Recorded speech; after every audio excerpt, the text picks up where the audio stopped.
Distinguished colleagues, the last nominee on the list today is a distinguished son of the Niger Delta and a senior advocate of Nigeria, an advocate for justice, and a man who believes in excellence. My dear brother, SN Festus Keyamo, your CV is already with us, and most of us know you.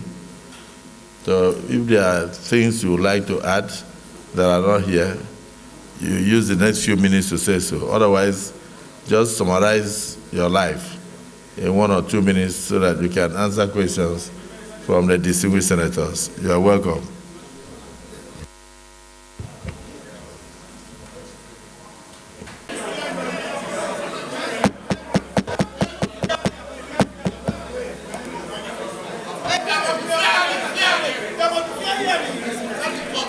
Distinguished colleagues, I will put the question again.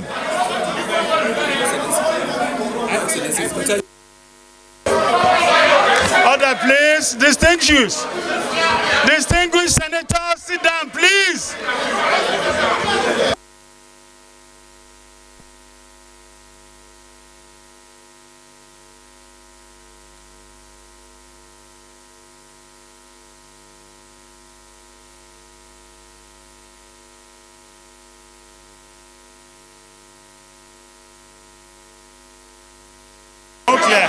He can only be Point of order.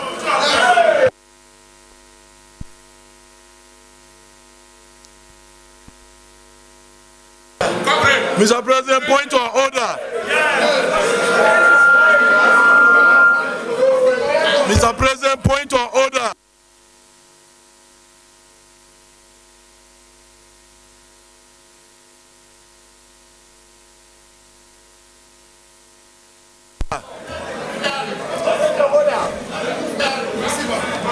Somebody insulted us here in the room. Distinguished colleagues, distinguished colleagues,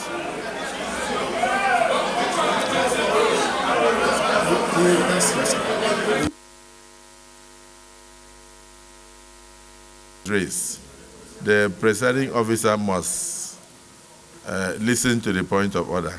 Order what?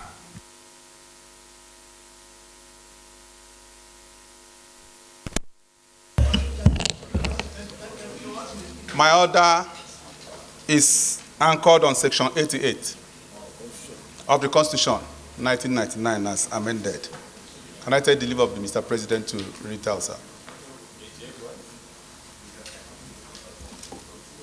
Thank you, Mr. President of the Senate. My name is Darlington Nwokocha.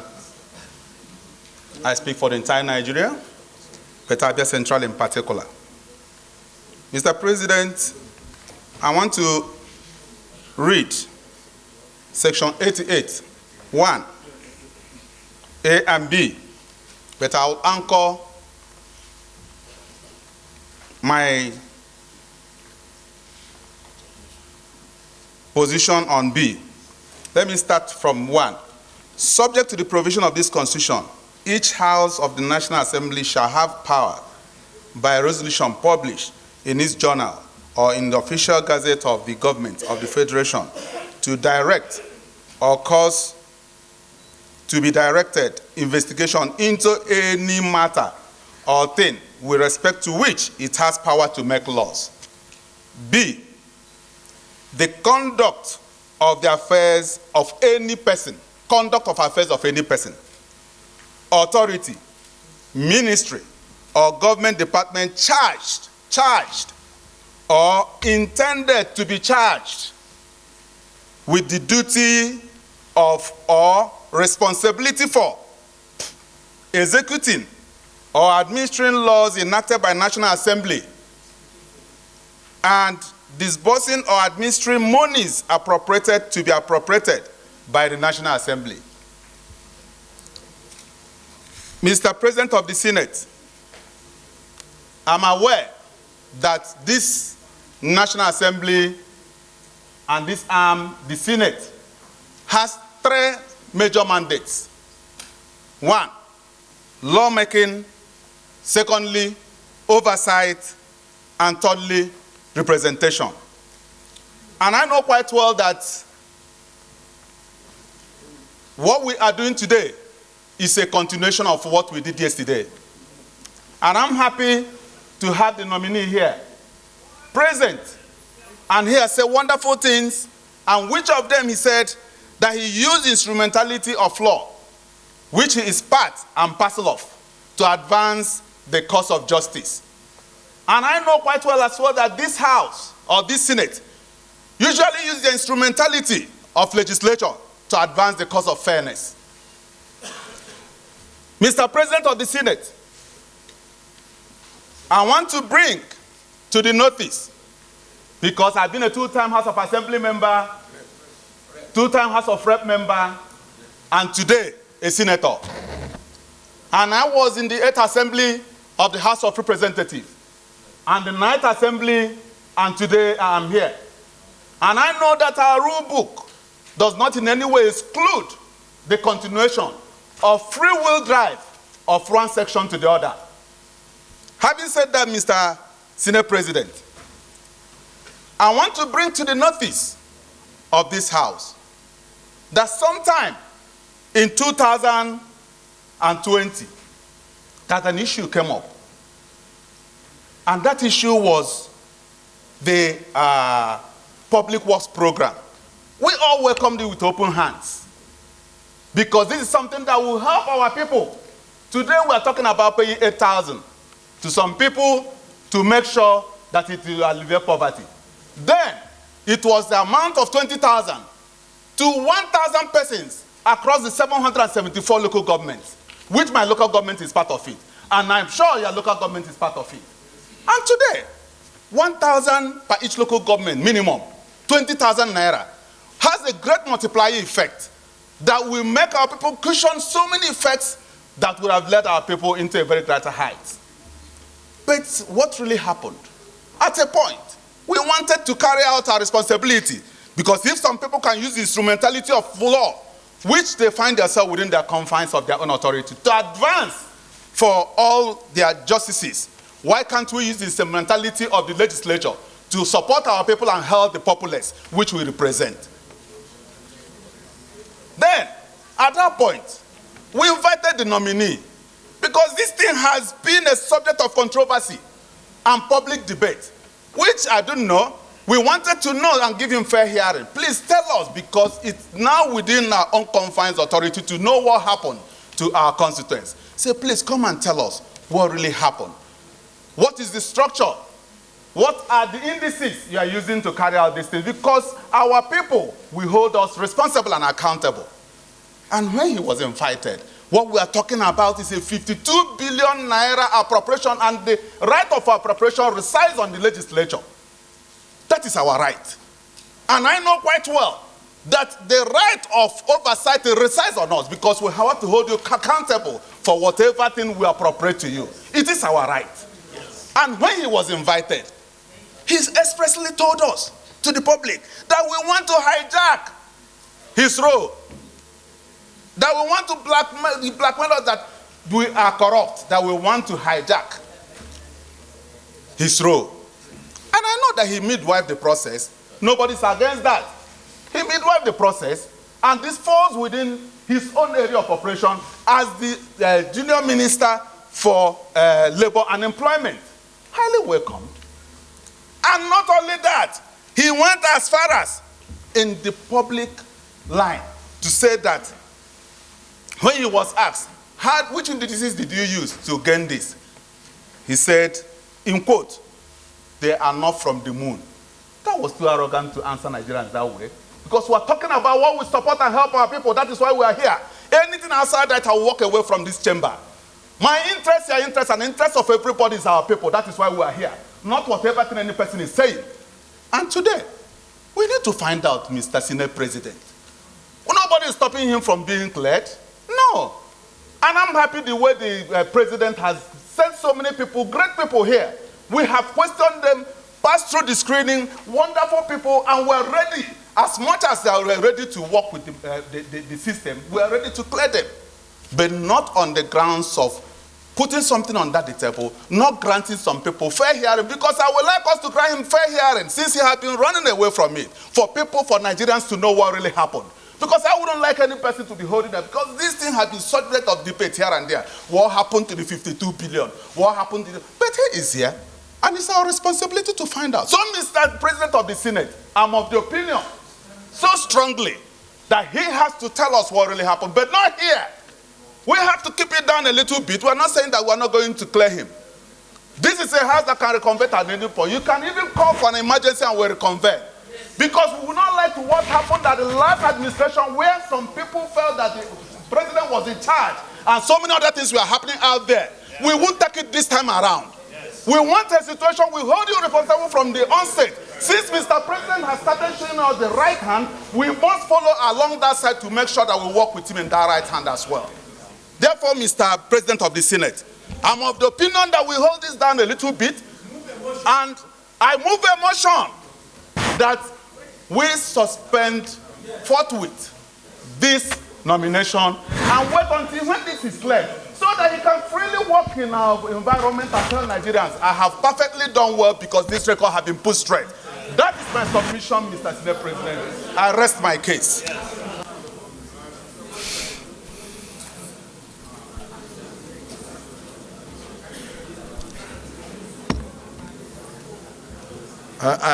Distinguished colleagues,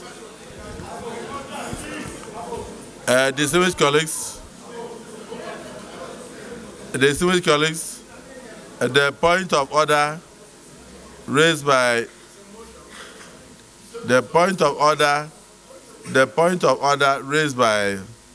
Senator Darlington Ugocha is noted.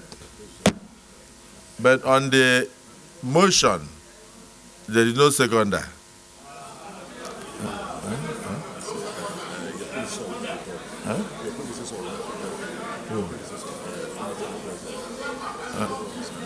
Okay. But let's find out first. Senator, there's a motion on the ground. If you want, you can second it and amend it, whatever. So if there is no seconder,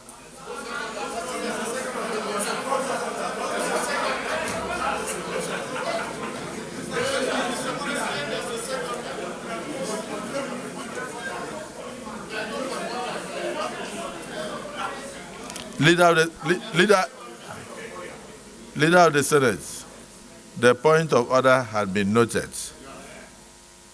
Now he also proceeded to move a motion, which has not been seconded. So,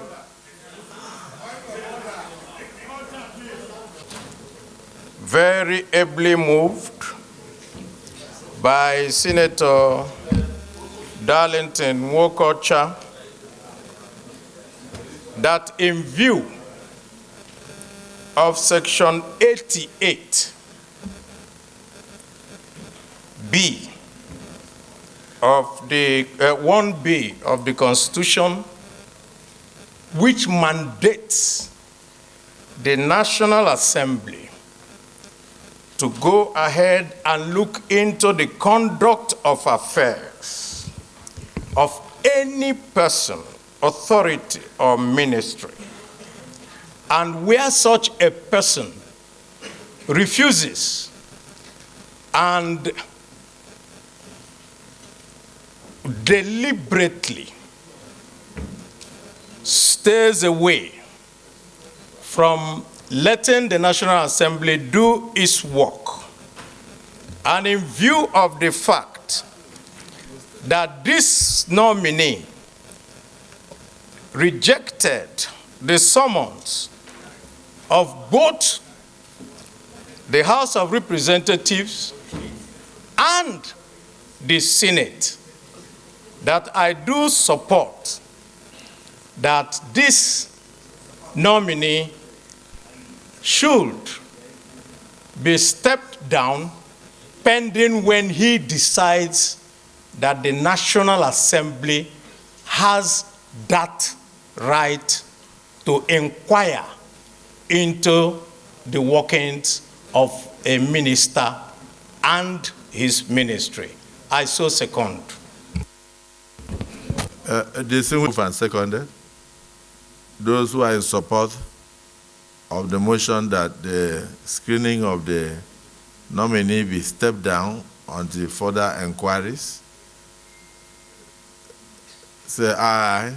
Aye. Those who are against, say nay.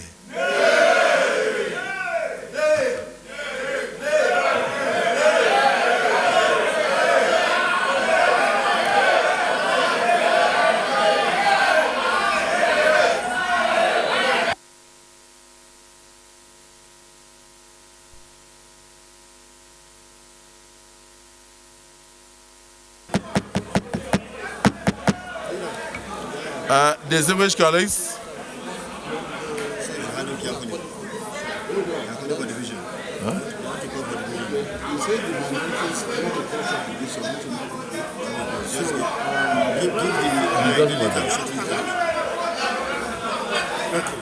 don't worry.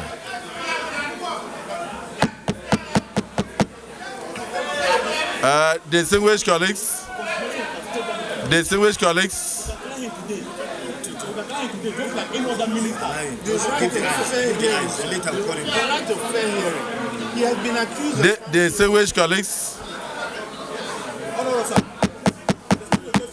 speak from there, please. Distinguished colleagues, I will put the question again. As chair of the committee of the whole Senate,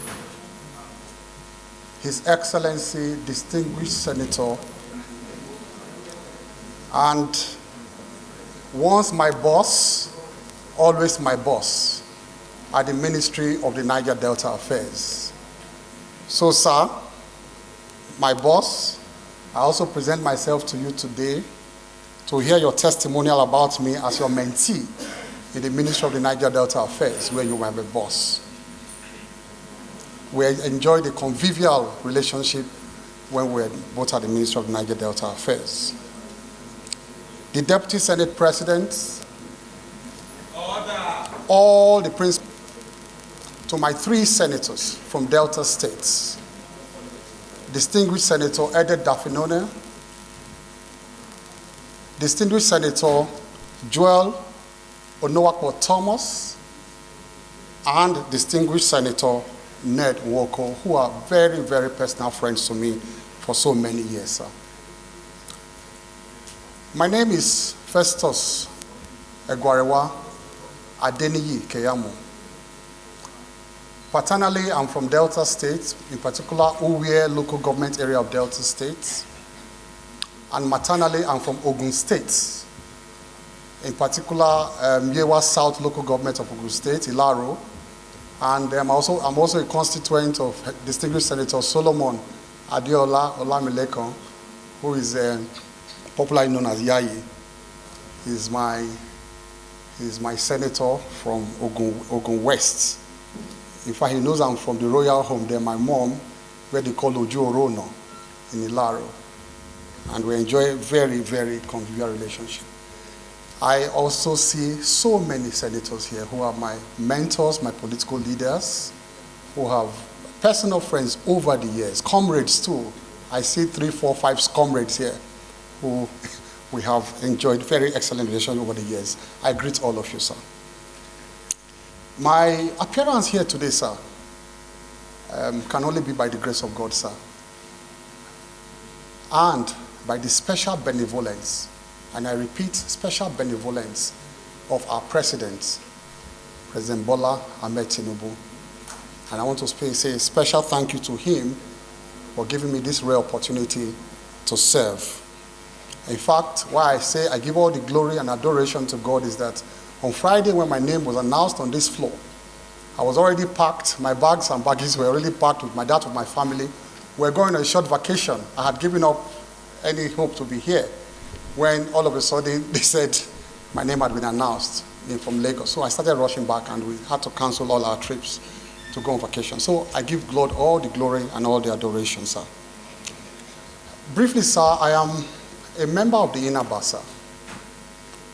I'm a senior advocate of Nigeria. I practiced law for about 30 years, sir. And I'm also a fellow of the Chartered Institute of Arbitration in the United Kingdom.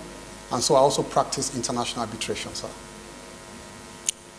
I was called to the Nigerian bar about 30 years ago, sir. And over this period, sir, I have used the instrumentality of the law in many situations to advance the cause of democracy, sir, and the respect for the rule of law.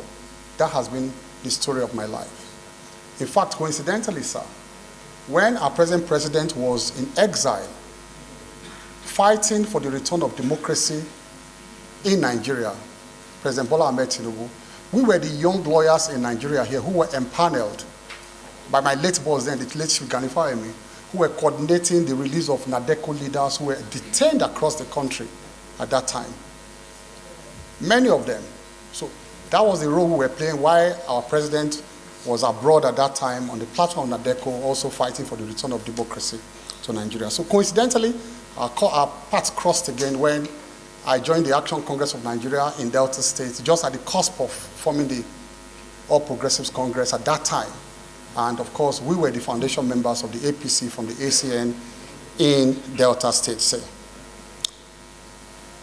Sir, my struggle and battle for the respect for the rule of law also led me at some point, sir, to fight for the rights of the Senate.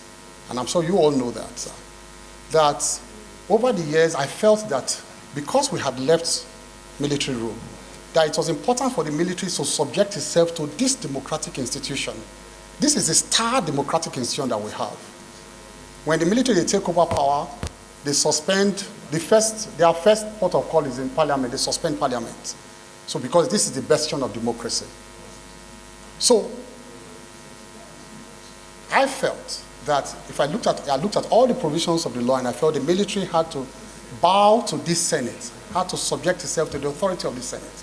And so on my own, I wrote then to the Senate President, Senator David Mark, I wrote to the then Attorney General Andwaka, I wrote to all of them that, look, this procedure is not right. The military must come here for confirmation before they assume, their duties, the service chiefs. So I went to court on my own volition, and I won the case for this Senate, for the National Assembly, to have a voice in the confirmation of service chiefs. And that's the powers you are enjoying today.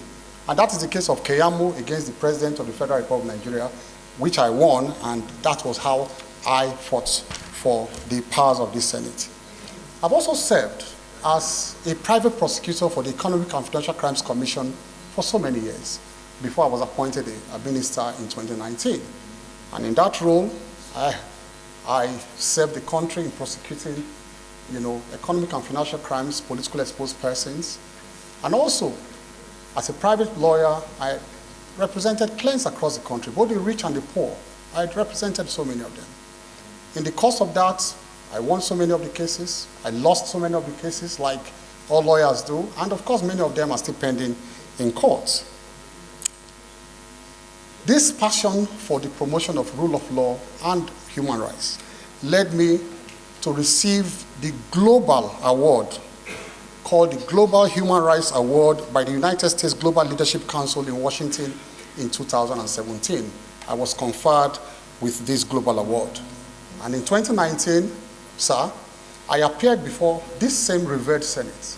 I appeared here as a ministerial nominee, and magnanimously, sir, magnanimously, you confirmed my nomination at that time as a minister of the Federal Republic of Nigeria. I was first at the Ministry of Niger Delta Affairs, where I served with my boss here, Senator Gospel Akpabio, and later I was also at the Ministry of Labor and Employment, where I was oversighted by one of the best senators I've ever met in my life, my friend, Senator Godiya Akwashike. Luckily, he's back here today, and he was my chairman of my committee at that time, and we enjoyed very excellent relationship. There were one or two initial disagreements with them, but later Senator Akwashiki and a number of the members became my very, very personal friends. In fact, we were so close that he joked at a point that he would like to oversight me anywhere I am again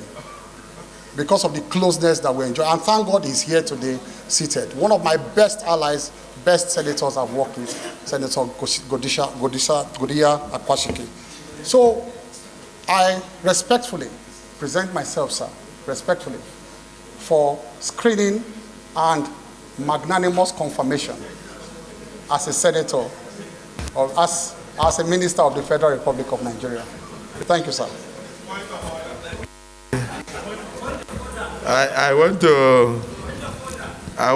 to recognize the use of the word magnanimous confirmation after the screening. So, distinguished senior advocate of Nigeria, your brief resume is known to all, and the few cases you have cited also show your sagacity in the legal profession. Distinguished Senator Issa Jibril. Very distinguished senators of the Federal Republic of Nigeria. May I at this time move that we dissolve into an executive session to be able to iron out some issues. But before that, I guess my first motion should have been based on Order 8 sub 3 of our rules to move for an extension of time for this Senate to be able to sit beyond 2 p.m. This should have happened some 13 minutes ago, but for what was going on. So, sir, please take it that my first motion right now is a motion for extension of time based on Order 8 sub 3 of our rules to enable us clear the other items on the other paper. Thank you, sir.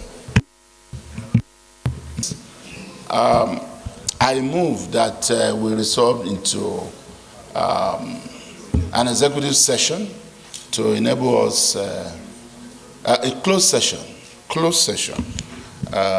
otherwise also known as executive session, to help us iron out some issues. Thank you. Beyond 2 o'clock to enable us continue today's proceeding. As well, second. And no, he will.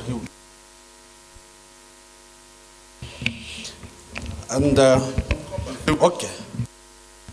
Distinguished colleagues, the motion due late has been moved and seconded by the minority leader that this August Assembly do extend its sitting time beyond 2 p.m. Those who are in support of that motion say aye. Those who are against say nay. The ayes have it. Our sitting period is extended beyond 2 p.m. Minority leader. The Senate leader. Is this your confusion here? Second, the motion that we resolve into a closed session to discuss very important issue with regards to the screening. I so second, Mr. President.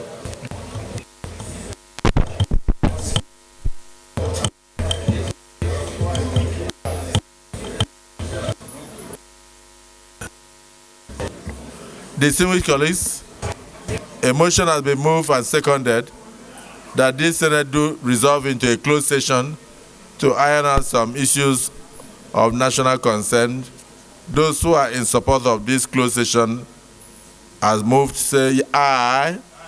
Those who are against say nay. The ayes have it. The Senate will now revert to a closed session. The press will leave us, and the nominee will leave us for a while we discuss.